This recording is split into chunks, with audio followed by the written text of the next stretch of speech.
It's showtime, folks. Welcome in Chase and Big Joe, 1025, 1063, the game on this Thursday. We are live today from the Omni Nashville Hotel. We are just outside of Kitchen Notes, right in the main lobby when you walk in. He's Big Joe Dubin. I'm Chase McCabe, Dr. Crane, Nick Frazier, back at the station on the ones and twos. And JoJo, we are excited. We got a very special show planned. We're going to spend the entire first hour with Coach Jeff Fisher. The Nashville Cats are in the playoffs. They're going to host the game in Clarksville at F&M Bank Arena.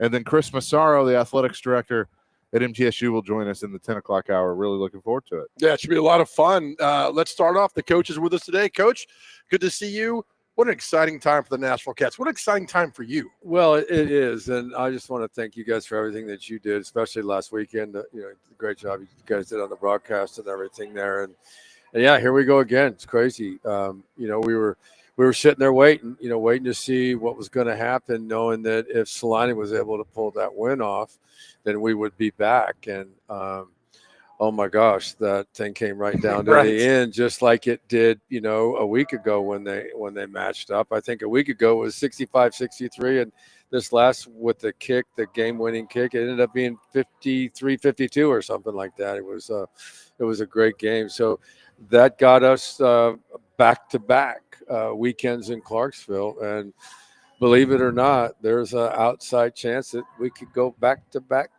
Yes, yeah. And so it's been a fun couple weeks. Everything went really well up there. The guys play good. Everything. There was really no distractions, and Clarksville welcomed us with open arms, and so. We're just kind of right now we're doing the same thing we did last week. It's just a little bit easier because we've been there, done that kind of thing. So a lot of interest up there. And so, yeah, things are shaping up. So we'll just have to, again, we're going to wait. Salina's at Albany on Saturday. And so we'll know what's in store, going into the game, what happens. The score 80-18. I mean, just an absolute domination, and we kind of looked at each other at the end of the first quarter, like, oh, this could get out of hand. What does that do, though, confidence wise, for a team when you just know you're pretty much in control the whole way?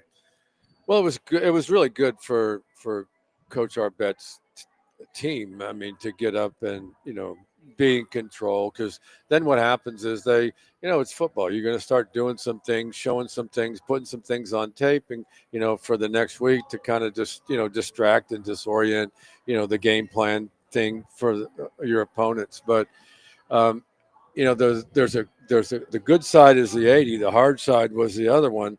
I purposely, when the game was over, I went into the Corpus locker room and I wanted to make sure that their staff and their players knew how much that we appreciated what they had been through. It was a tough time early on in the season, and their players were disappointed. They didn't want to end up the season that way, but just kind of reassured them that there's a great future ahead here in 26, and stay in touch and stay tuned, and and so appreciate their effort. And that's in our league we got 8 teams, and 4 teams are watching, and 4 teams are going on, but the 4 teams that are watching contributed as much to the season as those that are in the in the playoffs. So that's why they call it a league. But I was really pleased. I mean, you needed to win that game to to have a chance to get in, and it was a decisive win, as you guys saw. We kind of scored every way you could, and which is crazy.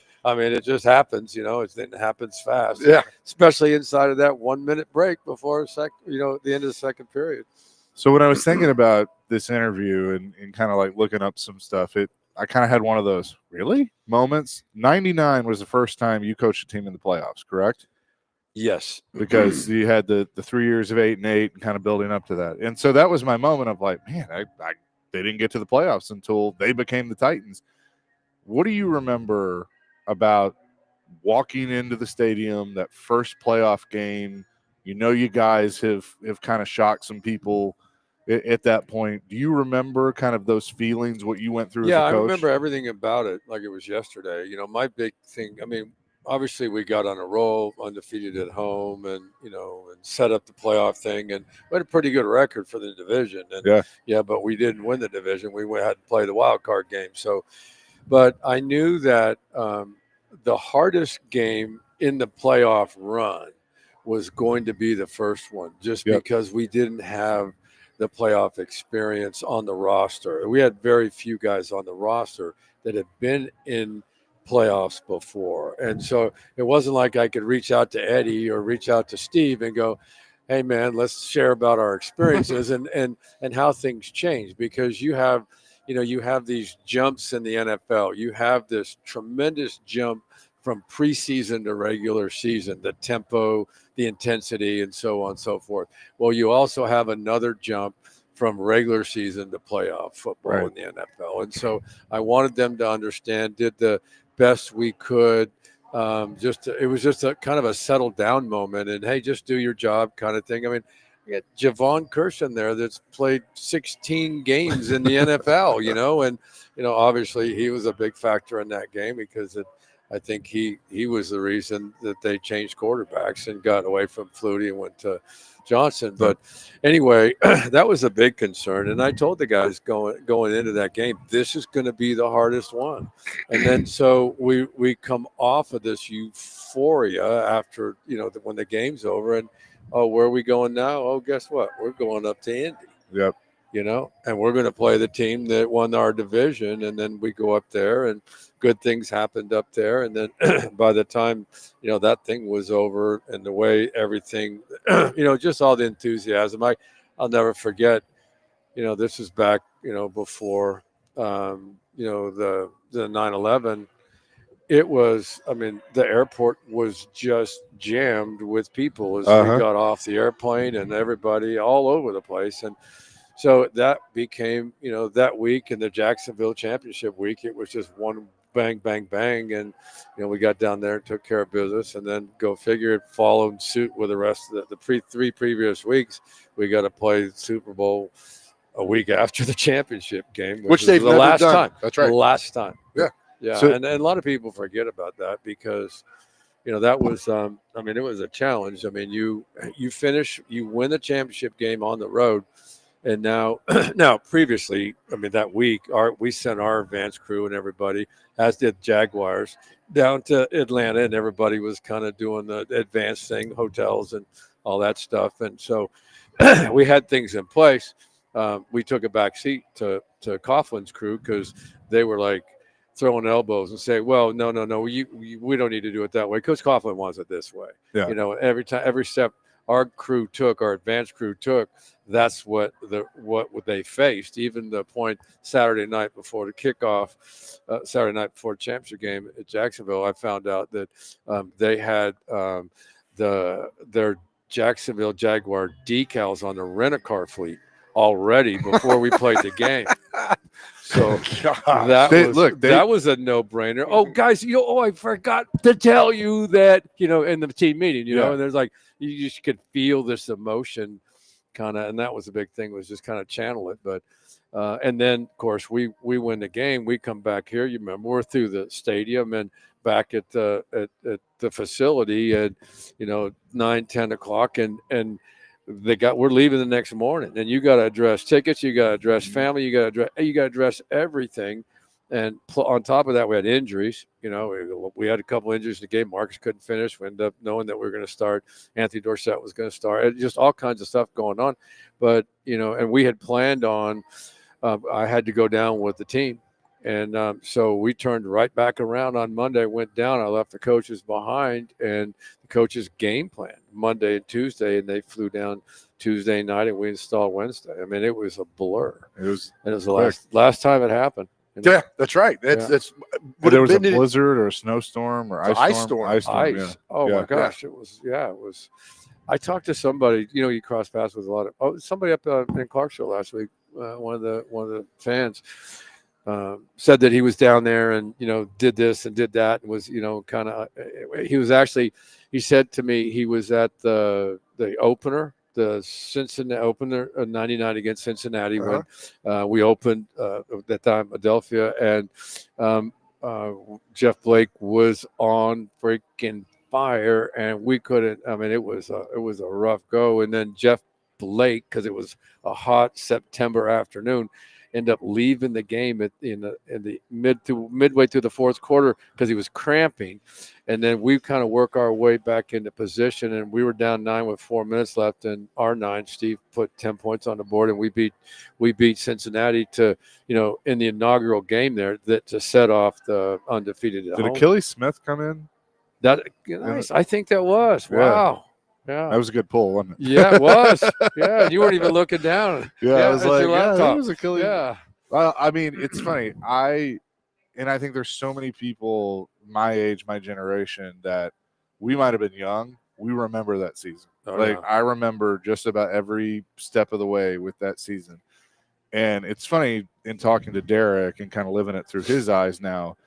Yeah, I asked him about the Jacksonville game. He's like, man, we knew we were going to win. They were doing this whole like can't beat a good team 3 times, and we had Keenan McCardell on a few years ago, and he was like, yeah, we thought we were just y'all had gotten us in the regular season, we were going to get it, and so I asked Derek, I'm like, when did it kind of set in that it was real?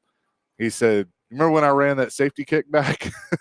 Yeah, I mean, it was. Was that kind of the moment when you knew? I was waiting because the rules have changed, and we had some influence on the rule change, but at that time, I mean, that was pretty much it. Coughlin, they just kind of went in. That was it, and so they could have made us. And then we took an intentional safety, I think. But because I think Eddie fumbled on the goal line. Yeah, they got it, and they were on the 1, and then. But you guys got the safety. After an intentional, you take an intentional safety, it's a free kick, and basically at that time the rules said all you got to do is kick it. We could kick it off out of bounds and the game's over. But there was the end of the game, whatever it was. I'll have to go back and check now. But Coach Coughlin had an opportunity to get another play, and he did. And it was just like, okay, this is done. We're done. But that was a huge play.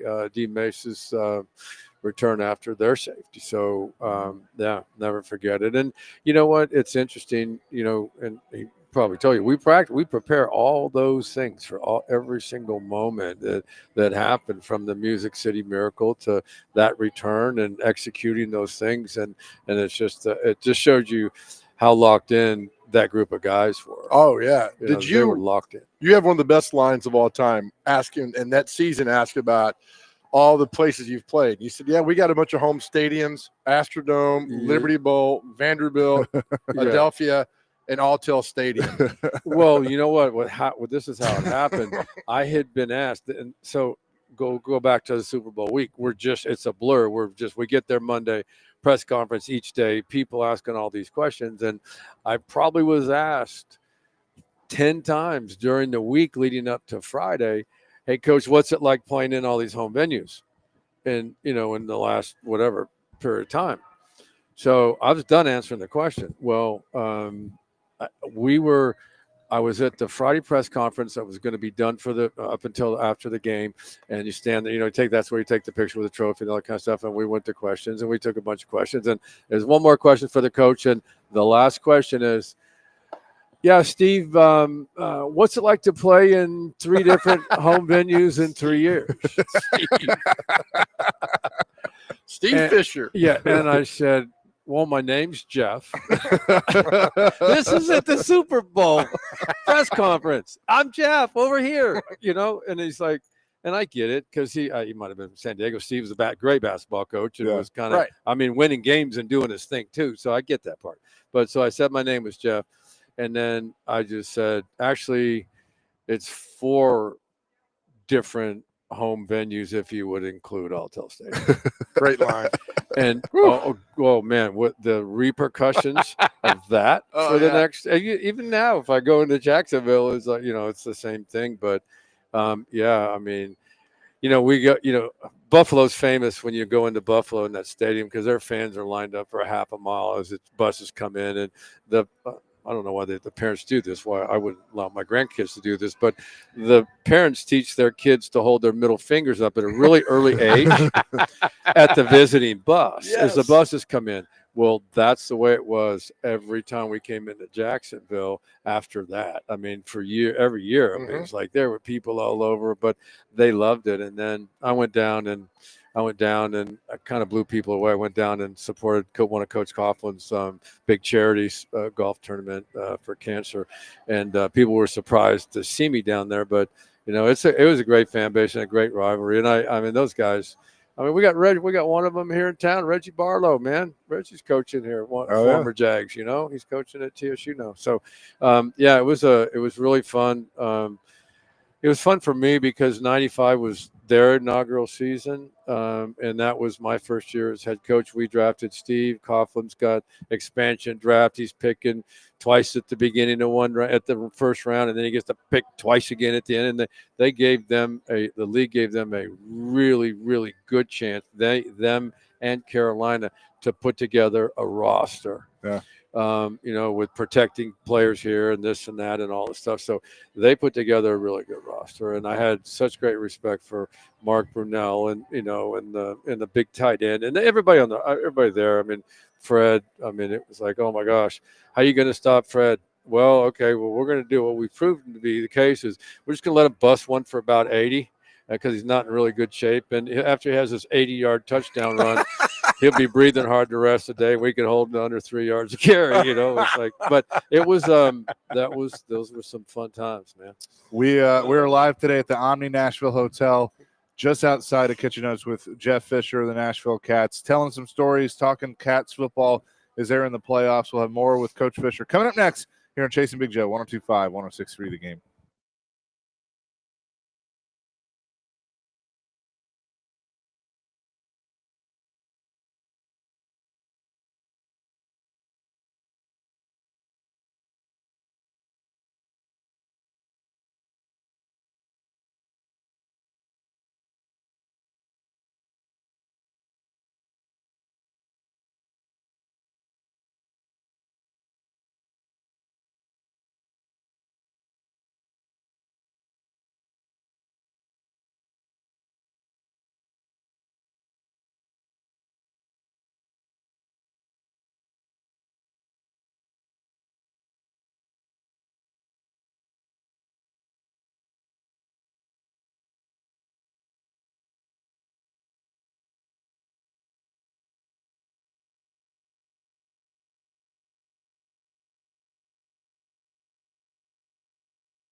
Thorpe in motion again. There's the snap. It's a quick pass complete to Jackson. Jackson goes upfield and into the end zone for a touchdown. What a great play. I almost thought it was a lateral. So I almost thought he was going to do like a throwback to Coca across the field, but he saw an open seam, cut up. Yep. Here's the deal. Here's what Nashville Cats are doing that Corpus Christi's not doing. The receivers were blocking down the field. He found a seam into the end zone. Oh, this crowd's loving it. 22-0 now, Nashville Cats. That's how we sounded last week on 93.3. I thought it was John Madden and Summerall. I thought you guys were bringing back highlights from '99. Live at the Omni Nashville Hotel, it's Chase and Big Joe. Coach Jeff Fisher is with us. I will tell you this, and again, I was going through that season. To this day, whenever I meet a diehard Buffalo Bills fan, we'll talk ball. And at the end of the conversation, I'll go, it was a lateral, just so you know. Right. And they'll still argue, it was a forward pass. I mean, it's still, to this day, one of the most argued plays of all time. Oh, but man, I mean, I spoke recently, last fall out at a special ops on a military base and regarding some topics, and it was really cool. And I had a hand go up in the air. I mean, this is a special ops dude, kind of thing. And yeah, it wasn't a freaking ladder. Well, okay. That was really close. Yeah. I mean, you can tell the difference with that scope that you use. But yeah, it was crazy. I love watching that Wade Phillips reaction because he was convinced that was a forward pass. He was calm. How are they going to bring this back and everything? Yeah. And the second they said it was a lateral, they cut to it, and he was just, oh my gosh. Yeah, that game was over in their mind. And I'll never forget the headlines when on the throw, because you guys know the story. Kevin Dyson was number 3 in the depth chart on the play. Derek, and then Anthony Dorsett. Derek was out. He had a concussion. Yeah, Derek doesn't remember any of that. No, he doesn't. He had a concussion because when they kicked the field goal, Alan and I were like, okay, here we go, home run throwback, yeah, baby, let's go. And I'm yelling, all right, where's Mace? And the trainer goes, Coach, he's somewhere next week. He's got a concussion. I go, he's back in East Plains. Yeah, I go, all right, wait, who's 8? And Alan goes, AD. I go, AD, get over here. And Brad, our trainer, goes, he's cramping, Coach. Freaking cramping. It's 50 degrees out. So now it's like I'm just walking by, and Kevin, hey, come here. And it's like, yeah, Coach. He's kind of, yeah, what's up? Well, home run throwback. We practice it every Saturday. I need you to be the deep guy right now. Well, Coach, I really never paid attention. So now it's like, okay, Kevin, he'll twist the story around a little bit, but okay, all you got to do, somehow, some way, and I don't know what it's going to look like, but we're going to get the ball to Frank. Okay, so you need to be opposite Frank. Okay, Frank's probably going to drift to his right. You need to be opposite Frank. You need to be 5 yards behind him, and you need to be on the numbers. Okay, and he's kind of looking at me. The numbers is like 10, 20. I got you, Coach. Okay, all right, good. Let's go do it. So 5 yards behind Frank turned into 5 inches. But he was on the number, and I said, now has it happened? So Byron Boston's the line judge, and as soon as, first off, we never practiced that kick. We practiced 4 or 5 different kicks every Saturday, starting when the regular season started. Didn't want to show the play before you got down your final cut.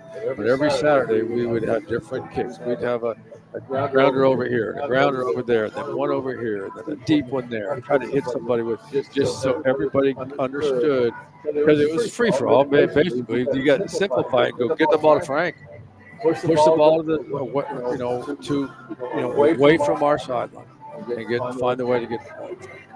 And so everybody knew you got to get the ball. So anyway, I didn't think to hit a pooch to Lorenzo. Right. All year. I mean, what are you going to pooch? Yeah. That didn't make any sense. Well, I mean, when the ball went up, oh gosh, low. I thought he was going to fair catch it. You know, there was the potential. Right. I'm thinking, he tells it a little different. does he? Oh, he says like, well, now the play was that either I could catch it or Frank could catch it. I could throw it, or I just decided to hand it to Frank. No, we didn't work that. I guarantee. Let's stop the play. That's not how it goes. Oh man. So anyway, yeah. So then so I see him get it. He knew he wouldn't get rid of that rock as fast as he could. He didn't want any part of that. And then, when I saw him get the ball to Frank, and saw Frank turn, they shoulders get ball back to Kevin. First, I want to make sure the ball was clean. It was caught. I mean, he caught it, but then I saw Barton point backwards. So when he pointed backwards, I was okay. That's cool. That part of it. So now now it's kind of like get what you can, get out of bounds. It's like that kind of. He didn't have to necessarily score. No. That's what you had 16 seconds. Yeah, you had some time. Yeah, and I'm like, because they're past me now, and I'm going, oh shit, get out of bounds. Oh man, there's no one there. So then because I had seen Byron Point rule a lateral. Figured it was going to be hard to overturn. The crazy part about it is do the math now. What's the score right now? Before 16-15, right? No. What?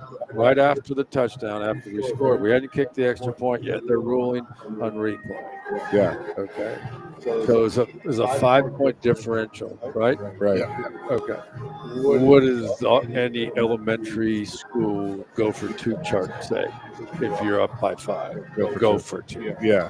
So that's in my mind. I'm going to do that, and there was no way. I thought once they come back from review and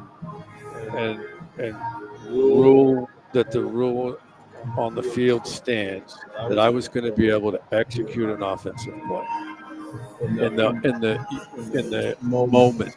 I couldn't think we would actually be able to execute and complete a 2-point conversion. And then I went, shit, and the odds of this happening again, and shit, there's no time left on this, are slim and none unless I kick the extra point. Yeah. So remember what happened when we kicked off?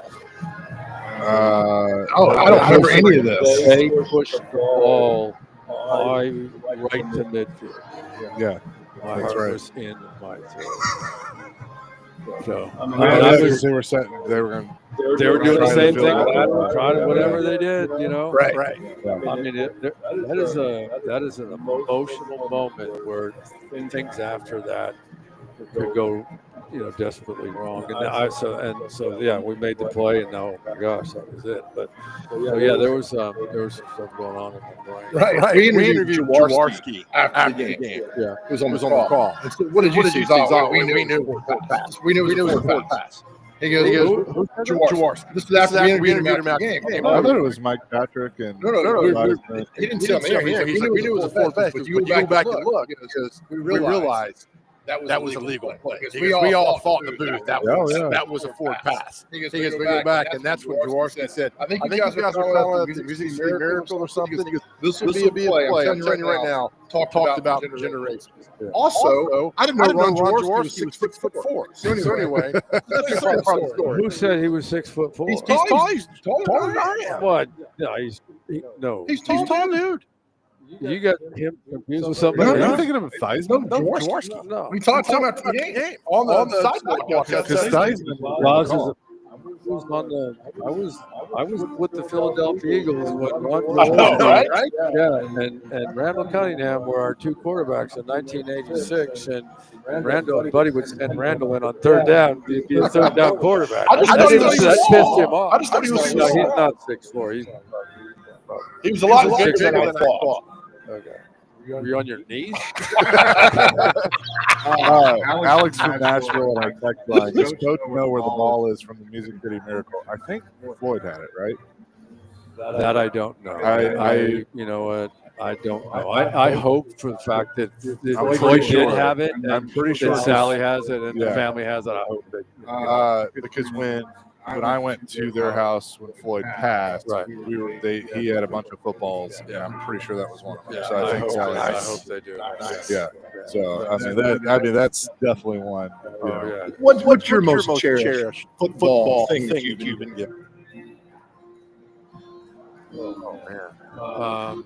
Well, I would say a copy of the letter that the 84 Bears defense wrote to Papa Bear Hallis, and we all signed to get Coach Hallis to consider keeping Buddy Ryan Oh wow. and the defensive staff. Ooh. Wow. I got a copy of that letter. So I mean that was crazy. What just that in that moment in time in history, it was. So I think I'm not a collectible. I just don't keep things. Yeah. I actually started. It was well when I went down to Tom Coughlin's golf tournament. I was down there, and they were selling Masters flags signed by different Masters winners, and I was looking at one of them, and this really nice lady came up and she said, "Are you a collector?" I go, "No," and I said, "Well, that's really cool. I think it. I mean, it might have been VJ or one of Tiger's earlier ones," and she goes, well, "I can get. I mean, if you want to start collecting, I'm on with the tour. I'll get everybody sign this." So I go, "Yes, ma'am." So That's cool. I've got some of those, a lot of Masters flags signed by winners, but not recent, not current. But that's really pretty much Let me ask all you I got this. out. Did the letter work? Yes. Oh well, yeah, Did Hallis over tell Ditka keep yeah, Buddy Ryan? yeah. Oh, wow. That's That wow. was the rift. That was you can understand. You got Sure. Mike's coming in, and Mike the way he was, and coming out of Dallas, and that special teams coach and the tight end coach, and his first opportunity, you're gonna bring a staff in, and so that was the understanding that he keep Buddy in the defensive staff. So that day one, I mean, there was friction, but there was also respect on both sides. But there was I could step between them so many times on the sideline. Right. Oh, I mean, yeah, I mean, I had buddies freaking headphones. He threw them on the ground and was chasing Mike down the sideline, and I got his headphones and his wire, and I'm chasing him down the sideline. This was an '85, when I was hurt, and so yeah, all kinds of crazy stuff. So like when they that. carried Buddy off with Ditka, how was that received afterwards? Did Ditka care? Did Buddy care? Because they carried both coaches off. It was pretty cool. The night before, there was the defensive guys. There may have been an offensive guy or two that jumped in and lifted. I wasn't paying attention. I didn't see either of it, but I was trying to find the locker room. So, but I think the defensive guys lifted Buddy up because they knew the night before that there was a really, really good chance that Buddy wasn't going to be back because Buddy told them in so many words, and I was in the meeting. And Wow. Steve McMichael, who we just lost recently, what a gentle giant and amazing man. Steve, when Buddy was done talking to the defense, stood up and knocked the projector off of the table and threw a chair through the chalkboard, and the chair stuck. The legs stuck in the chalkboard, and that was the end of the defensive meeting. And this is the night before the game, and I'm just kind of going, there's New England really doesn't know what's going to happen to them tomorrow because this defense is ready to play. Wow. What a story. Cool. We're live today at the Omni National Hotel. Coach Jeff Fisher is with us. We'll come back with more, including talking about some Cats, the playoff game coming up in Clarksville. We'll do that next. Chasing Big Joe, 102.5, 106.3 The Game.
And the ensuing free kick, which of course is a punt off, Derek Mason makes 2 points, 9 points. He could go all the way, 80 yards, like they did against Buffalo. Really a 9-point play, Tom. It's now a big 26-14 lead.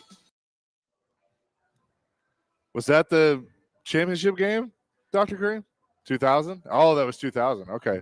Chasing Big Joe, 1025, 1063, the game. We're at the Omni Nashville Hotel. Coach Jeff Fisher is hanging out with us. We love story time with Coach, but Nashville Cats in Clarksville again for the playoffs. I know this is a big deal because Joe and I have talked about it all week. The atmosphere was so much fun on Saturday. Now you take it up a notch for playoffs. That's going to be cool. Yeah, and we're hoping that happens. Yeah. This kind of, in the indoor world, really all you have to do is go to the first game, just go to one, because then you'll come back. Yeah. And that I think we had a lot of first timers there that came back, and there were a lot of I think second generation Cat fans there, and just people curious. But so we're expecting it to outdo what it did last weekend, and everything went according to plan. I mean, the arena is fabulous. I mean, and as you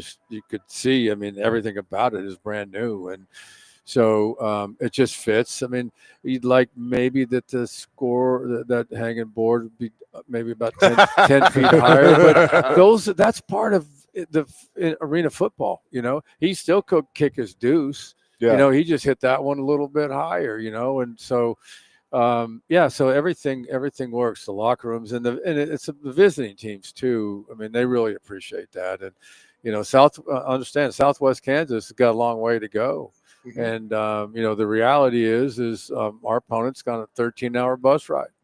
Yeah. This is not the NFL where you fly first class. Yeah. Right. It's get there however you can and save as much money as you can along the way. And then clubs reciprocate on the road. And so it's our responsibility to provide them hotel rooms and meals and things like that. And we have great people here, namely Jeff Roy, supporting both teams, as going into the game, pregame and postgame. So, it's a good it's a good deal all around. So we're reaching out, and Greg Pogue has done a fabulous job on the operations side. It's amazing what goes into it, and having not done it, and to be where he is with respect to everything, he nails everything and is ahead of. You always have to stay around the corner. You got to anticipate. You got to make the turn and be sure about what's on the after you make the turn. So, so we're going to take care of them well, and it's a good football team. So there's a tailgate, 2:00 tailgate party. Yeah, we got a tailgate party up there, 2:00, right across the street. The mayor's putting that on for us. There'll be live music and food trucks and all kinds of stuff, entertainment going on up there, right across the street from the F&M Bank Arena. So at 2:00, kickoff 4:30, and there we go. And the city, I mean, the mayor's gotten behind it. The people have gotten behind. I mean, I'm telling you, and Chase and I talked about this, Coach. I mean, it was wonderful. Saturday is wonderful, and I think Sunday could be better than how great it was on Saturday. The mayor, we had a press conference up there on Tuesday, just kind of a meet and greet thing, and we had Coach up there and everybody up there, and the mayor was there, and man, I mean, he wanted to grab you by the back of the shirt and drag you around town and introduce you to everybody. He was a great man, and he was. He was one. Now that there's a lot going on last week, but the mayor was actually the one that told me that he was at the opener of the '99 season. So and he remembers that game like it was yesterday. So, they're bending over backwards right now. So we got all kinds of merch, tickets on sale, Ticketron, and I don't know, you guys know the specifics on that. NashvilleCats.com. Yep, NashvilleCats.com is the easiest place to go. Yeah, go get your tickets and come up and. There's going to be pregame festivities. We had a really cool little girls flag football game going on at halftime last week. I met one of the coaches. He was elated just to be a part of it. His daughter is a senior, and she got a scholarship to a small program, a small college program playing flag football. Well, come on, let's have some more of that. Yeah, you know? crowd loved that. I mean, Yeah. you guys did it when you were at Municipal. You had the Yeah. flag football game. That was wonderful. Why do you think, Coach, it's working in Clarksville? Well, it worked here too. I mean, it's Yeah. not that it didn't work here at Municipal. We just had, at Municipal was Mother's Day, or there was so much else going on, and then we didn't get the ideal time slots that fit game wise and things like that. It worked here. I mean, in our game here, our last game here, we had it was 3,900 people there. That's I mean, so, so it's working. It's just, I think you've got it's the only thing in town now, in addition to Austin P, and they're really, I mean, that's a storied sports program. They got a great sports, department and everything. So, but that's pretty much it. And then, so now, and you've got the base, and people are starting to relate to this. And you imagine next preseason having a preseason game between the Cats and the base team. Yeah. It'll be kind of fun. Indoor. Oh my gosh. Yeah, there's all kinds of fun stuff going on up there. And and we're so appreciative of Clarksville. I mean, my big experience in Clarksville was, I think it was 2004. We took the team up to Austin P, and we stayed up there. We had training camp up there. It was Vince's rookie year, and we had training camp up there and had a blast and did a bunch of things with the base. Coach Jeff Fisher is with us. I am curious of when the kicker hit the scoreboard, did you have some flashbacks to playing in the Dallas stadium for the first time when was it AJ Trapasso, I think, hit it? Yes, that's right. In the preseason, it was the first. It was Hendrick. They both may have hit it. I don't remember. Well, Hendrick was banging it up, was hitting them in. He's hitting it in the warm-ups. Yeah, and so I mean, it was an issue that came up. I remember we had the competition committee had to sit down and we had to write a rule, so we did. We had to write a rule. I mean, it's basically you're going to have to replay the down and how, if there's a penalty on the play, how should you enforce a penalty, and all those kind of things. So any structure, so the rule went in that we got structure. But so I took the Rams to London to Twickenham and against the Giants.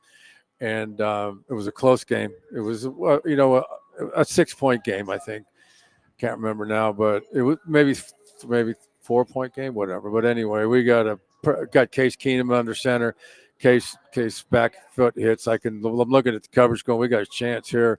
And that ball goes up in the air, and it's a touchdown pass. And then all of a sudden, our receiver is just like, he can't find the ball. And the ball lands on the ground, incomplete, and then kind of going, oh my God, well, you can't find the ball, track the ball, catch the ball. Get on the plane, watching the game, and I won't come to the play. The ball hits the sky camera. Oh, wow. Did nobody call it dead? No. Oh, my goodness. Didn't know it at the time, and that is a reviewable play. Uh-huh. The league should have called down and said, hey, they missed it. But it hits the sky camera and knocked the ball slightly off flight. And and we lost the game. I mean, if it doesn't hit the cable. Right.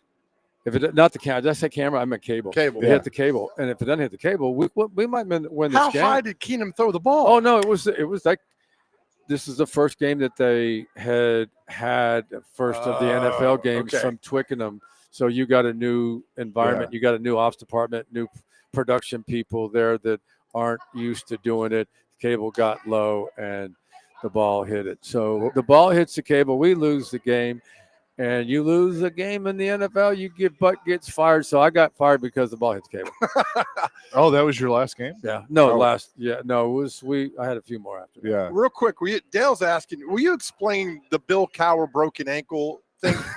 Did he break your ankle, or did you break Bill Cowher's ankle or leg or whatever? I was returning a punt in Philadelphia. I had just stepped up as a starting free safety for Buddy in the Bears, and I was returning a punt, and because Fensick went down, and I had to go back and just handle it because the guy we had was having trouble making decisions. I went back and fielded the punt and tried to get whatever I could and get down. Coach said, "Don't get hurt." I tried to get up, and and I spun a little bit, and the guy, one of the cover guys, kind of caught me, tackled me, and then another guy came, just totally out of control, really unathletic, bad football player, totally out of control, and just took everybody's legs out. That was Cower, and everybody got up and went to the bench except me. So he broke my ankle. So I mean, my fibula with the ankle, but and I was back in 6. It was in the season, but yeah. So yeah, Bill actually broke my ankle in a game in which we played against each other, and that pissed me off because I had a chance to start. Right. You know, I mean, like, guys, this is my chance. The fencing is going to be down for a month. I got a chance to play some ball rather than sub and play special teams. And so, yeah, so he broke it. So, you know, do you guys have any idea what the last thing I said to my teams as before the night before we played the Pittsburgh Steelers was, guys, oh, by the way, remember, if any of your guys are going out of bounds and you're a little out of control, as you go out of bounds on their sideline and you happen to see the head coach, it's okay if you hit him in the leg. It's okay if you go low, but Payback. Payback, yeah. Bounties. Yeah. Oh, that's great. Oh, I see what you did there. We will come back and wrap things up with Coach Jeff Fisher next, live at the Omni Nashville Hotel. It's Chasing Big Joe, 102.5, 106.3 The Game.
Bear punt returner Jeff Fisher made Tampa Bay's afternoon go quickly downhill.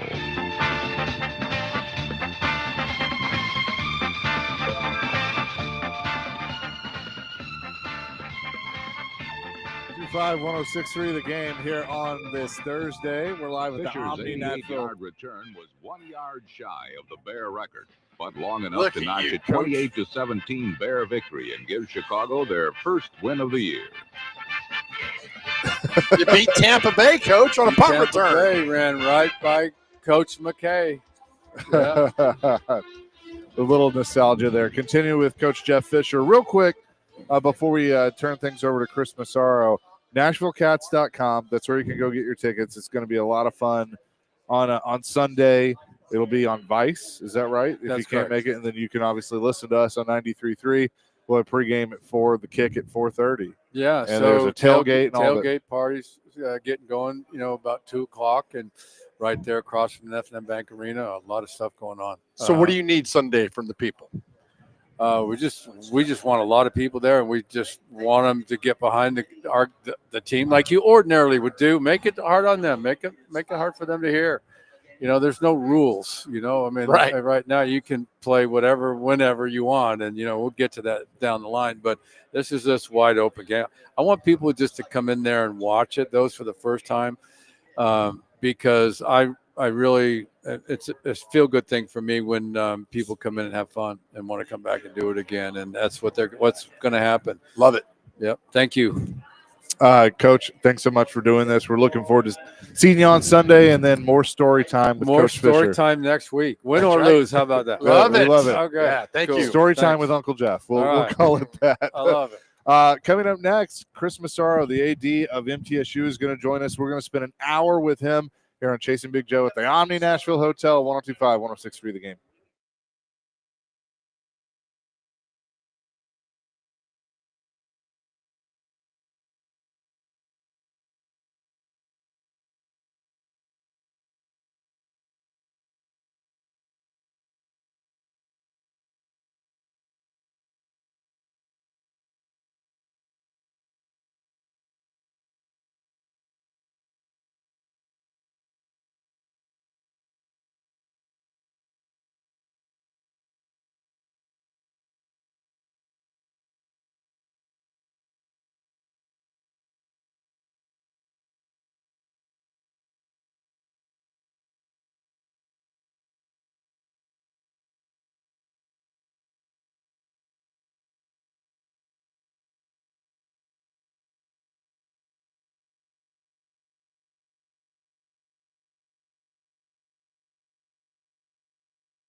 To Chasing Big Joe, 1025, 1063, the game here on this Thursday. We are live at the Omni Nashville Hotel, just outside of Kitchen Notes.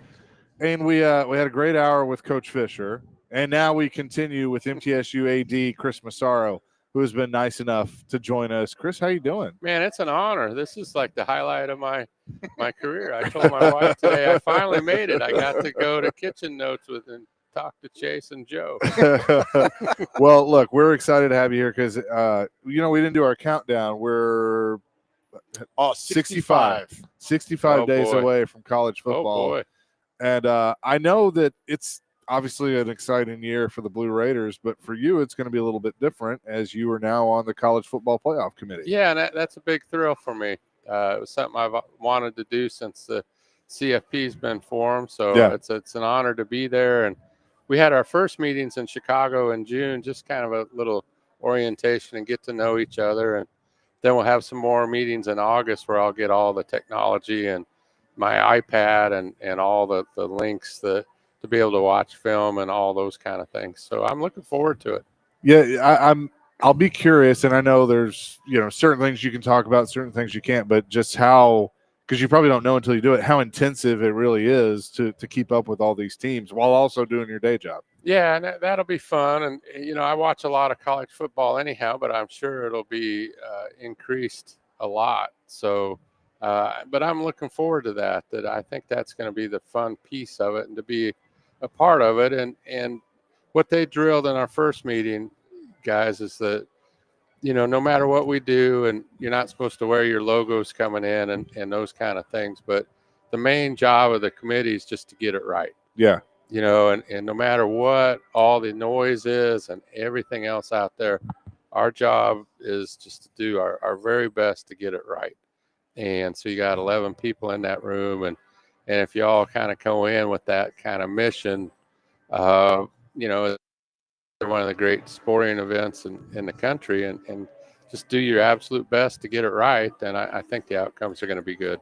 I feel like, and it may be viewed as a small thing, but I look at it as a big thing of whenever now you're mentioned as a voter on the College Football Playoff Committee and then followed by Director of Athletics at Middle Tennessee State University, that's big for the Blue Raiders because of the brand association and the fact that it kind of puts them on a bigger stage. To me, I mean, maybe I'm overthinking it, but I think it's kind of cool. No, I think so. I would agree with that, Chase. And just, I've done one meeting, so I'm Sure.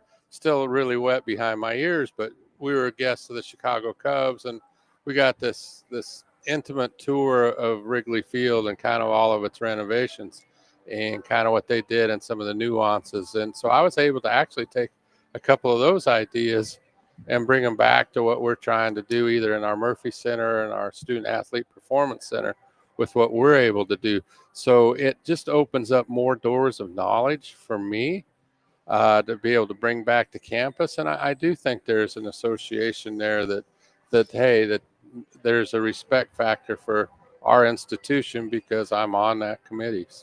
So we'll see how it all plays out. We've known you for a long time. You've been at Middle since 2005. Right. 2005. Yeah. You don't seek attention. You seek attention for your school and for your coaches and student athletes. Yeah. This is a huge honor to be on this College Football Playoff Committee. Did you actively seek this? How did this all come about? Because I'm telling you, there's a lot of drama involved that I wouldn't want to be part of this, but you're built for this, aren't you? I hope so. Right, you are. Yeah, I hope so.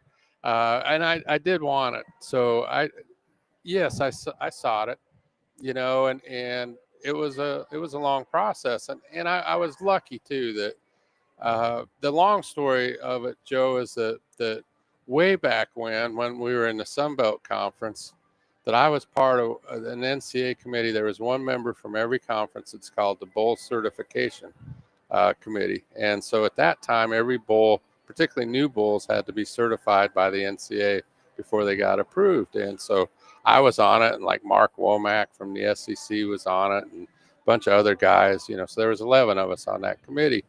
And then the NCAA really started getting worried about legality of that you have this little group saying, yeah, you can be a bowl game. No, you can't be a bowl game. Yeah. And so they disbanded that about the same time the college football playoff was starting to form.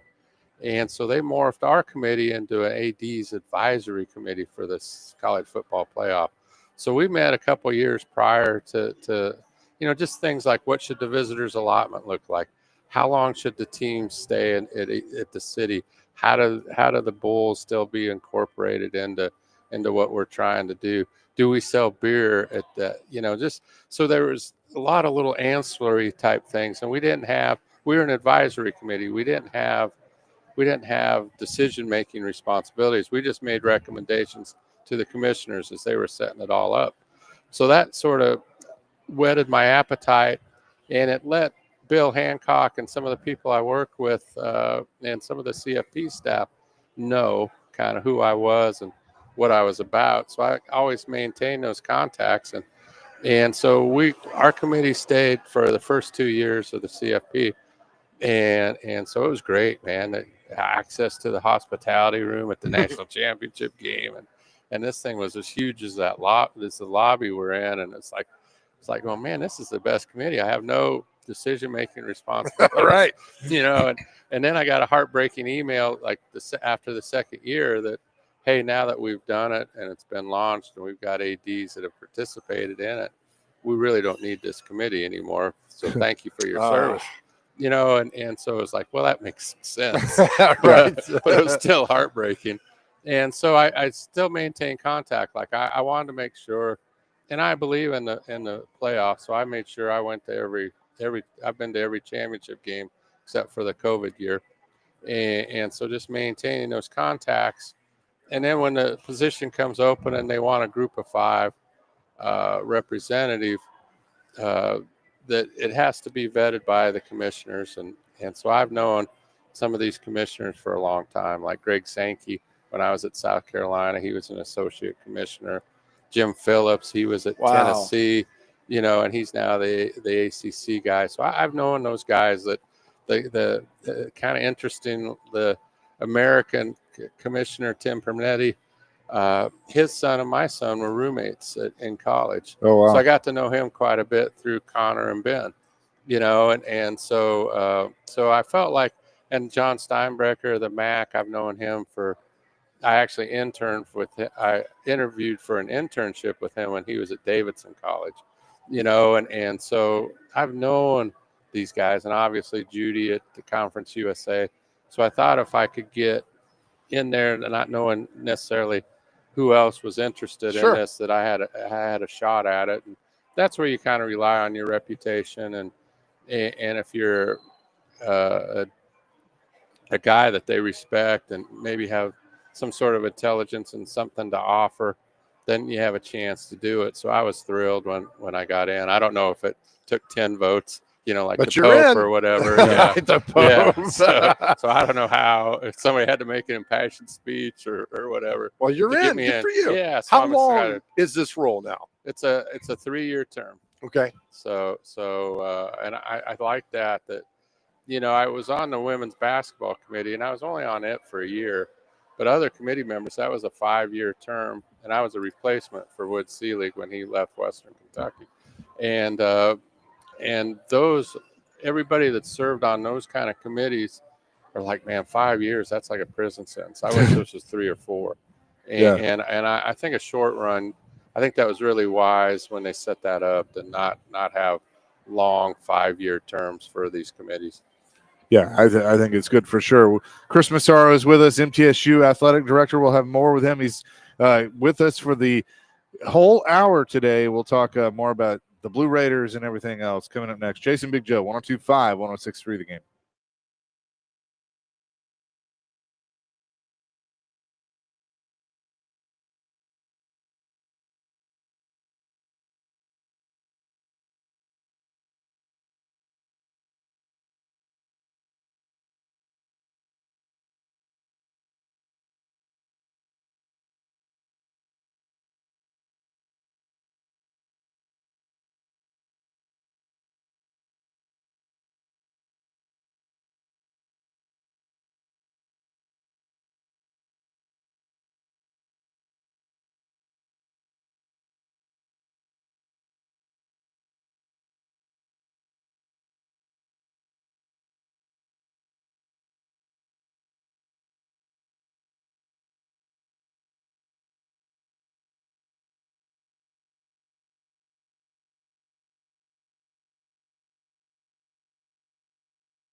Chase and Big Joe, 102.5, 106.3, The Game at the Omni Nashville Hotel, proud sponsor of this here show.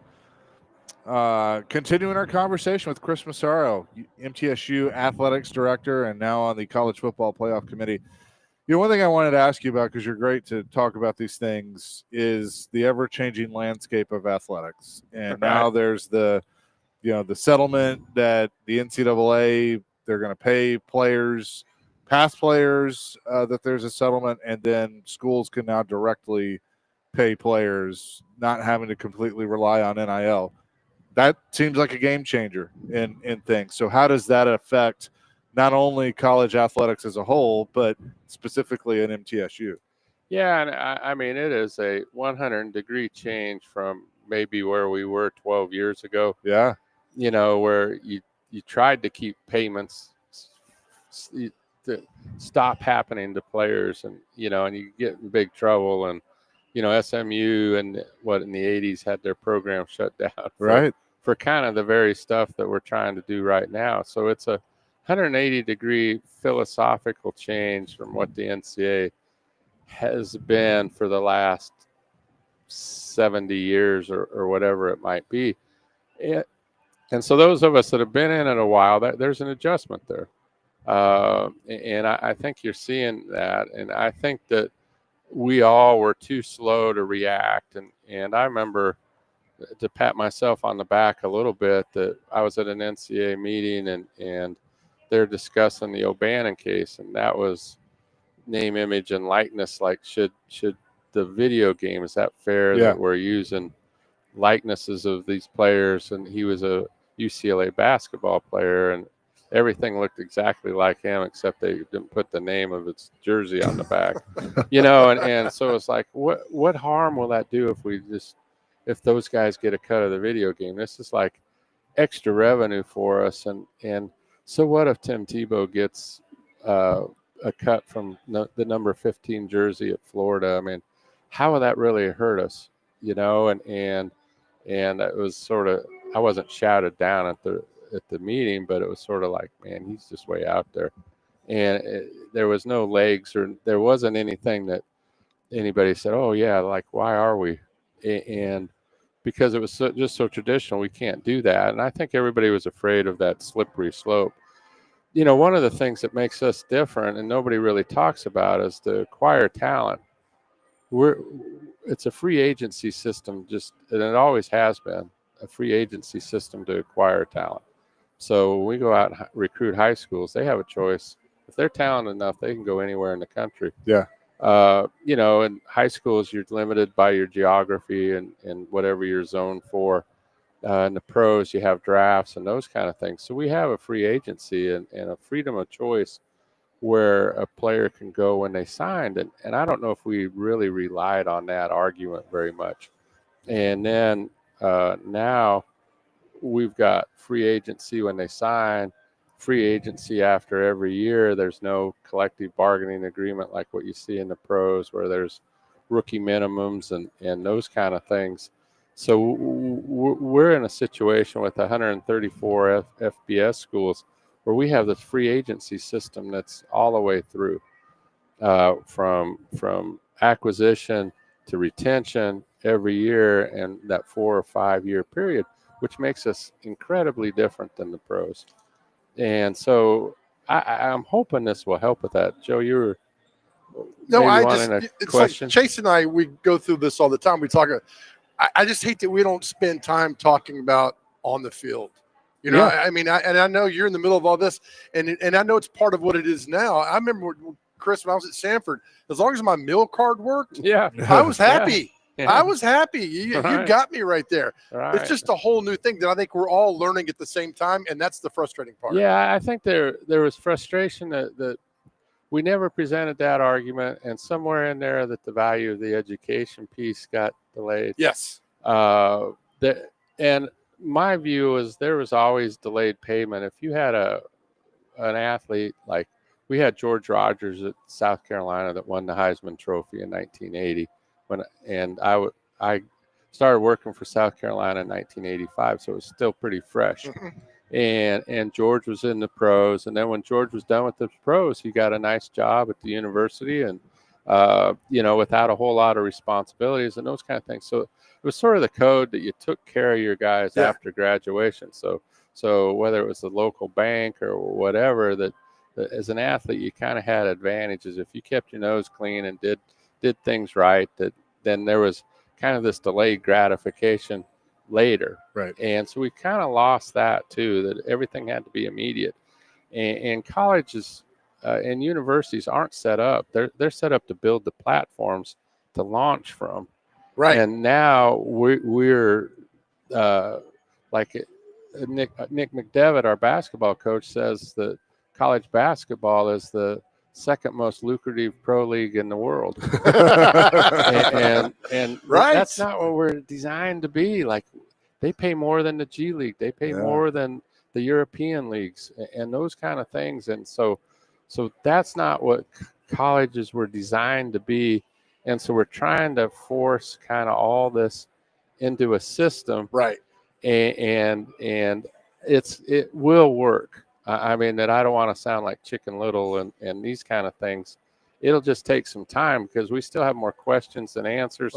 And these are massive adjustments that we're all having to go through. And so, but yeah, it's and everybody's got to find their balance. Like if you started with the budgets we have and just started at zero and build it out, like, okay, here's your players' salaries and here's your coaches' salaries, and you build it from the beginning, it would look a whole lot different. You wouldn't be paying your coaches perhaps as much, and so it'd be more horizontal than vertical. Right. But what we're trying to do is jam this extra payroll now into an existing system that was largely a vertical build. And so now over time, we got to flatten it out and make it a more of a horizontal build. And so that'll take some time. And it'll get there, right? Yeah, it'll get there. And Group of Five will be fine. That every time there's changes, everybody forecasts, oh, this is going to be the end of Group of Five. Yeah, right. And these kind of things. And I don't believe that for a minute. I believe in our place in the universe and those kind of things. And so I think we're going to be fine.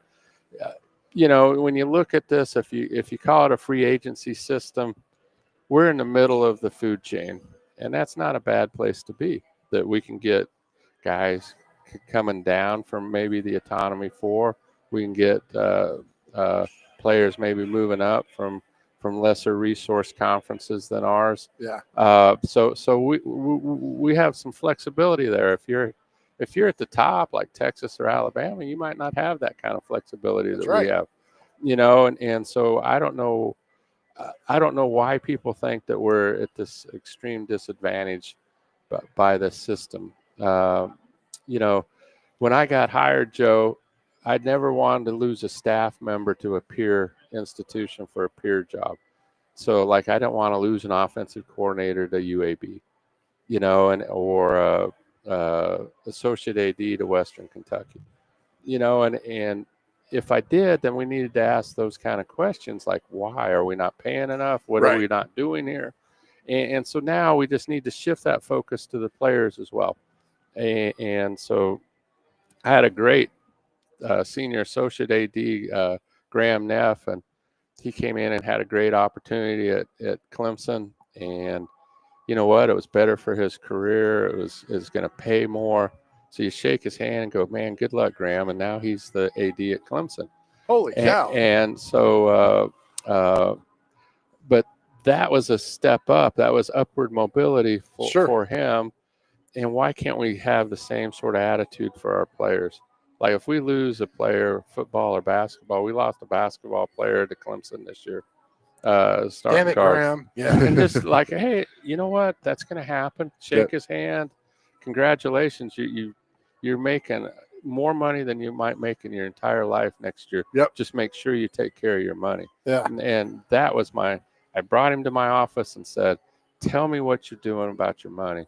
I have no dog in this hunt other than I really like you. Yeah. Yeah. And I just want to make sure that you're protecting something somewhere, and because we can educate and these kind of things, but what people don't understand is these are like 21-year-old people that have obligations back home, and there's a lot of people that are tugging at that money, and so somehow we, as the adults in the room, have to try to help guide that, and it's harder to build trust when there's so much money involved. Quick question. Oh, you can add just real quick question. Yep. How much would have Todd Ellis gotten an NIL deal? You're the only one who could answer this.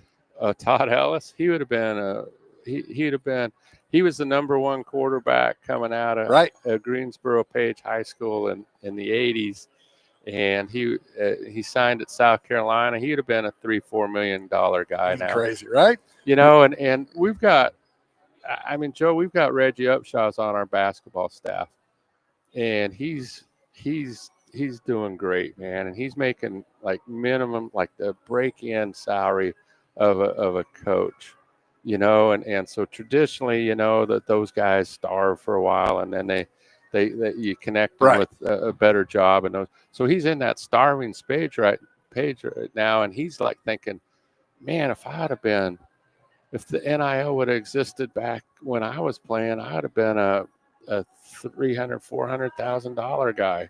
Yeah, he was good. Yeah, he was really so good. good. And so he's feeling hard, and so it impacts a lot of people, and it's sort of like when you're born, when you can cash in. Yeah. We will have more with Chris Massaro coming up next. We're live today at the Omni Nashville Hotel. It's Chasing Big Joe, 102.5, 106.3 The Game.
Chasing Big Joe, 1025, 1063, the game. We've had some fun today. Coach Jeff Fisher in our first hour, Chris Massaro, MTSU AD, in our second hour, talking college athletics with him. Let's talk some Blue Raiders because we were, as you sat down before we went on the air, stadium is very close. Yeah, we've got a new building in our north end zone, our Student Athlete Performance Center, which now is going to be named the Stephen and Denise Smith Student Athlete Performance Center. So the Board of Trustees passed that name on, and so that was a big honor, and it's well deserved. And so we're cutting the ribbon on that on July 30th. So they're busy right now. We're moving furniture in, and the graphics are going up, and everything, all the finishing touches, and they're working on the weekends and trying to meet the deadlines. And so right now everything's on schedule. And the whole goal, Chase, was to have it open by training camp. And so football will be able to move into their digs. They've been kind of, the last 2 years while we've been in construction, they've been spread out a little bit. Yeah. And so to be able to consolidate them back and to have an adequate weight room again and those kind of things, that's going to really be helpful for us. So we're super stoked about it. This building is incredible. It's got everything that we would want in it. And I think it's well designed for player flow and those kind of things. It's kind of interesting that two coaching staffs have had input on the building, and Coach Stock is real meticulous and organized. And so he, in the primary planning stages of it, it was a good layout. And so when Coach Mason gets hired and kind of looks at it, you're a little bit worried, like, oh boy, are we going to have a lot of changes and those kind of things, and just a tweak here and a tweak there and those kind of things. So that's a compliment to our old staff, our architects and designers and people that were involved from the beginning, because it's really got the blessings of two staffs, which I'm pretty proud of, because this building's going to last and it's going to have to serve several staffs. And so if it's designed that well, then maybe our fourth and fifth staff 20 years from now will be just fine in there as well. I love the fact that I say we because I'm part of the broadcast crew. Absolutely. Open versus Austin P. Yeah. I love local. Me I too. think that's huge for what you guys, it's unveiling everything. Everybody's going to see the stadium for the first time, the new stadium, all that. I just think it's so huge to have that school here.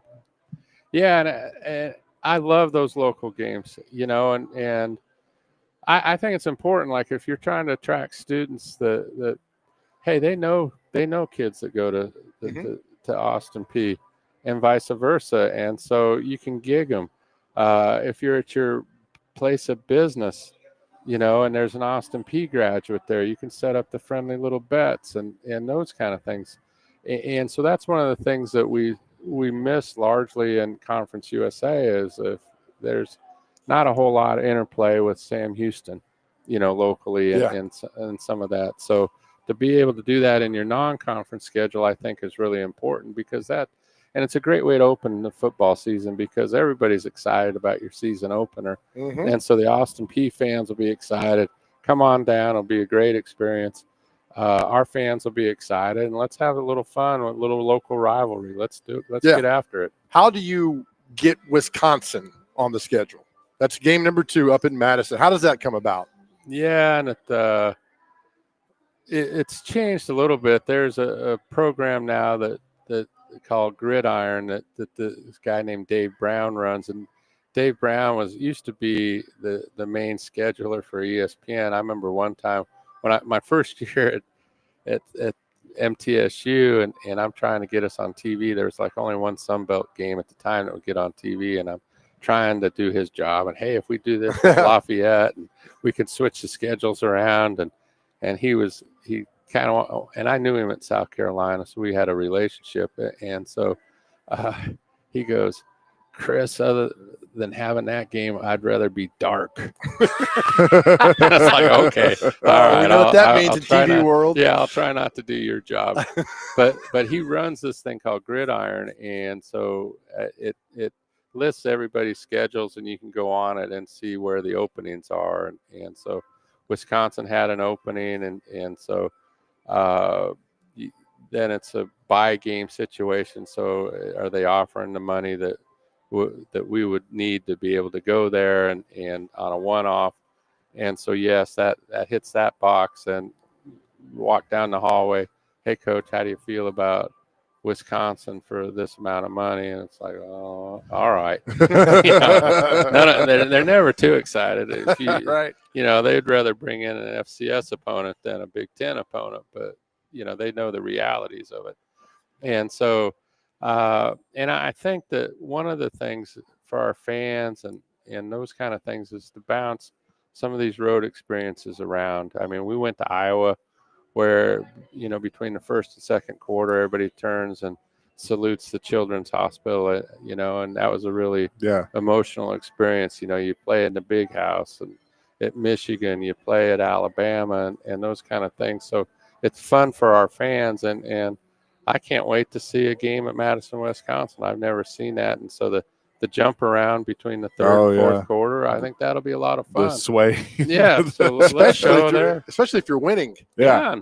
I mean, I remember sitting next to you at the Miami game. That's right. and we went down there. They're ranked 25th, and we led that thing from wire to wire. Oh, that was awesome. And so it was an awesome game. And so there's no better feeling than to win those kind of games. I got worried for you. For backstory quick, Chris is sitting in front of me. Yeah. Middles is kicking the tar out of Miami. During the game, 3 men come over, 2 guys sit down, then 1 guy sits next to, and they look like they're from the mafia. Yeah, and they blocked the aisle too. I said, this is it. They're going to kill Chris Massaro because Middles kicked the crap out of Miami, and it was the Hard Rock guy or somebody from Hard Rock Cafe. They came up and said, "Are you Chris Massaro?" I almost said he is. The show. But I decided, well, let's see what these guys. And at the time, we were talking about some sort of gambling advertisement sponsorships, rather than FanDuel, like something with Hard Rock, and it was kind of a nationwide thing where Learfield was trying to put it together, and so those guys wanted to just an talk odd a little time. bit about it. Just an odd time. It was very odd. It was very odd, and they looked like casino They guys. did. I was like, well, Chris is gone. So have a good trip back. You mentioned in the Everglades somewhere. you mentioned the gambling aspect. If I jumped in the DeLorean and went back to, you said you started at South Carolina in 1985. Yeah. Go back to 1985 to Chris Massaro at South Carolina, and I tell you, hey, just so you know, gambling's going to be legal, and these sports betting books are going to be sponsors of college athletics. You're going to be able to pay players. There's going to be this name, image, and likeness, and you can transfer whatever you want. You probably look at me going, what? Yeah, it was, blowing the mind. I mean, just that whole, it is a 180, and that you're going to sell beer in the stadiums, yeah, that too. And those kind of things, and have beer sponsorships and those kind of things. So it was really weird, and to just show you how much it's changed. Like, I was in charge of concessions early on in my career at South Carolina, and we sold cigarettes in the concession stands, and you could chart it like the close games. Its cigarette sales would spike. So they were all hoping, it'll be a close game. Up those Marlboros. The punchline of the whole thing would be, and there's a college football playoff. What? Yeah, we're not doing just the bowl system anymore. We're not selecting them. After the Orange Bowl, when the Orange Bowl and the Rose Bowl champions never meet. Yeah, so a 16-team playoff or a 12-team or wherever. It's going to get there. So it's crazy how much it's changed. But I think that, the other thing that's happened, and people don't really talk about it, is television and the media, and back in 85, to about 2000, it was still a very regional sport. Yeah. And so, if you lived in the SEC country, you didn't see necessarily a lot of Big Ten games, on television and those kind of things until the Bulls. And so then there was great interest in the Bulls. And you might see that Southern Cal Notre Dame game, but you didn't see Southern Cal versus Oregon, or Washington. And so it was pretty regional. And then Uh, then, whether it's through the championships or through television, all these influences happen, and the sport becomes national, where there's more connectivity. And then it's regional pride, like, Yeah. and that's been both a good thing and a bad thing. Like, okay, the Big Ten and the SEC are these behemoth conferences, and it didn't used to be that way. That they were all kind of equal, and they everybody sort of had their own space and their own geography, and the Big 12 or the Big 8, if you even want to go further back, in the Southwest Conference, everybody had their own geography and just sort of stayed in your region. Well, that expanded and kind of blew up, and so I think that's helped the popularity of the sport, and the TV ratings and those kind of things. But it's also brought about all these changes that we're seeing, and I don't know how healthy it is that sometimes I think the conferences worry more about the payout than how many championships they won, and those kind of things. So I think that's maybe going to go back. And we talked a little bit about if there is this great breakaway at the top, and maybe that'll consolidate it back. So I think it'll be. There's been so much change, and college football is so good, it's survived. Sure. And It's evolved. Yeah, and the thing that I hope we never lose in college football is on a Saturday afternoon, you can drive anywhere in the country and there's a game of your choice, just at whatever corner you want to stop. It could be a Division III or an NAIA game, and you go there, and that has its own audience, man, and it's pretty cool for the alums and the people that go to those games, and then you might go a little bit further and go to a FCS game and experience what it might be like on campus at Austin Peay or at Tennessee Tech or at TSU, and that's got its own special thing, and then the Group of Five, and then the SEC, but on Saturdays in the fall, man, that's just America. Yep. And it's every state, Preach. every corner, and it's a great game. And I just hope we that are in the industry have to have a higher calling. And one of the things I like about being on the CFP is I can expand my role of being the guardian of the game. And I think we lost a little bit of that, where we have the solemn oath, man, we've got to protect the games. And then everything else below that, like, okay, protect whatever conference you're in or whatever institution you're representing. But the first thing should be to protect the enterprise, protect the game. Yep. We're caretakers of the game. The game's going to go on. I'm going to be dead in the ground, and they'll still be playing football on every corner on the Saturdays in the fall with the leaves changing and all those kind of things. And that's a really romantic view, and we just can't lose that. And I believe in that enterprise, and it's going to survive and be there as we go. But I think that as leaders that are making these kind of decisions, we have to keep that in mind. Amen to that. We will come back with Chris Massaro to wrap up the show. All next here at the Omni Nashville Hotel, 102.5, 106.3 The Game.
Chasing Big Joe, 1025, 1063, the game on this Thursday.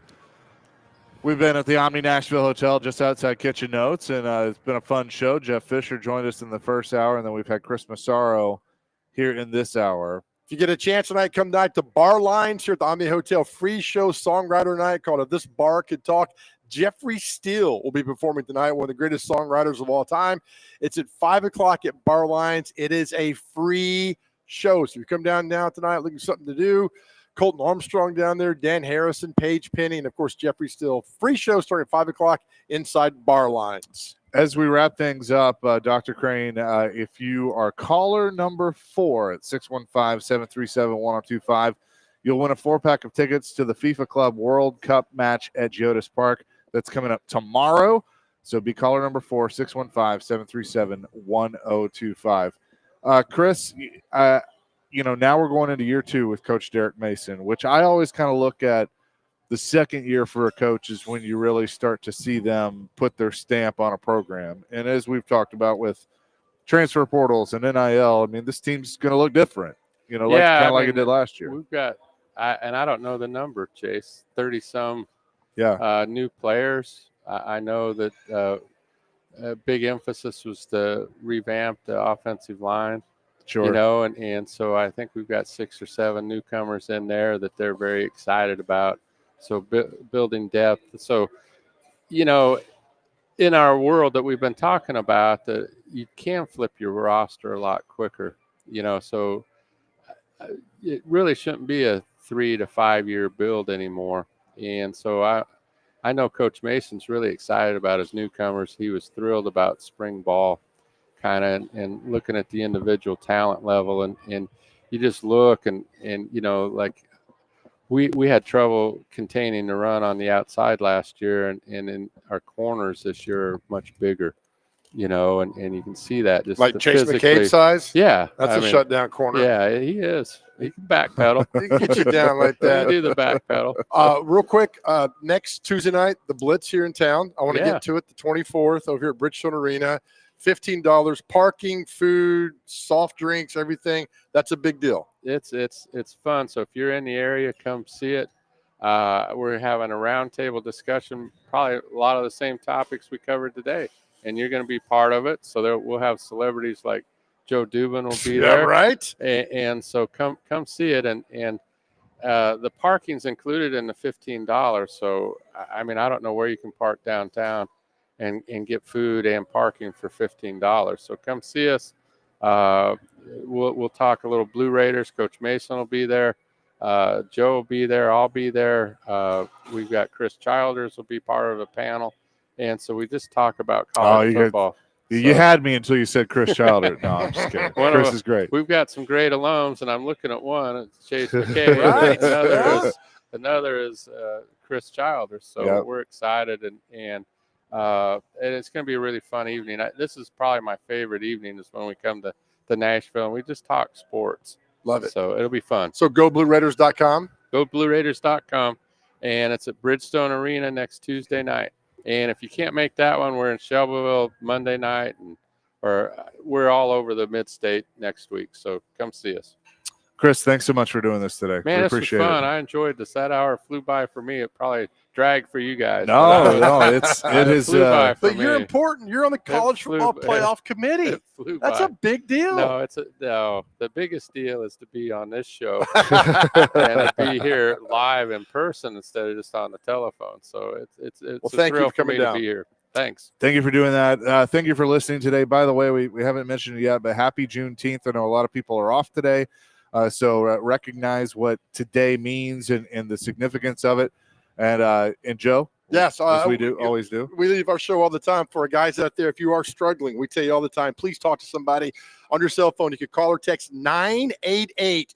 Somebody's always there to talk to you. Again, we're so grateful for the men who've reached out to us over the last year and a half. We just want to tell you that we love you.